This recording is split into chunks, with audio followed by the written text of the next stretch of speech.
Police got a small article about Munna in the Chicago Tribune newspaper. It don't talk a lot. It just talk about how he was killed at Pork Chop, which is like a restaurant that's acting like a club and don't want to admit it. But it talks about how people is getting killed walking out of establishments in Chicago. And that is real at an all-time high. We done seen people dying, leaving out of jail, leaving out of court.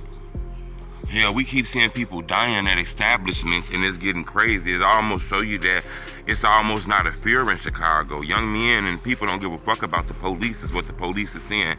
They spoke on how Munna was killed by masked gunmen waiting outside this restaurant.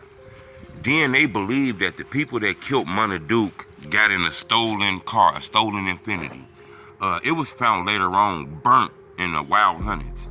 But the police said that people are getting killed in Chicago, and the killers are driving real fast to the expressway to hurry up and hop on the expressway. Because once you get on that and hit a certain speed, the police won't chase you or nothing like that. And it's hard for like those cameras to pick you up on the expressway if you're driving real fast, because so many cars there. Hit the like button. Goal on this video, 1,000 likes.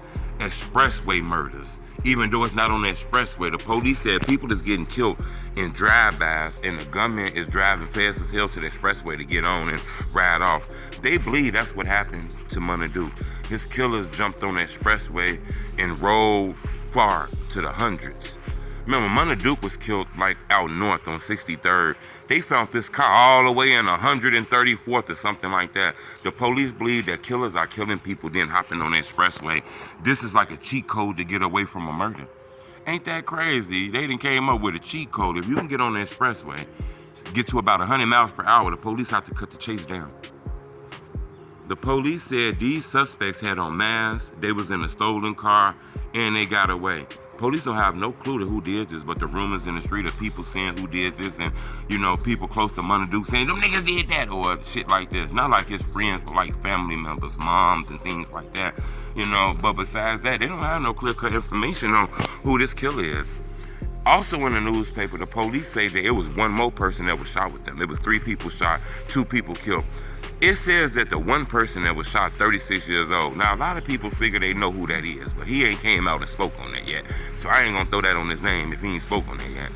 But they say that he is not cooperating. He's not telling the police any information, anything like that. So it's hard to kind of go with this case because one person who survived that shooting, he's non-cooperative, and that's normally how it be in Chicago. People not finna tell. People don't trust the police. Motherfuckers would rather die and bleed out before they say a motherfucking name. Now, it is a group of motherfuckers that be quick to tell somebody names now. You get what I'm saying? But for the most part, it's a no snitching culture going on. The police say that last person that was with Munna now, he not cooperating. And to be honest with you, people had on masks. The shooting happened so fast.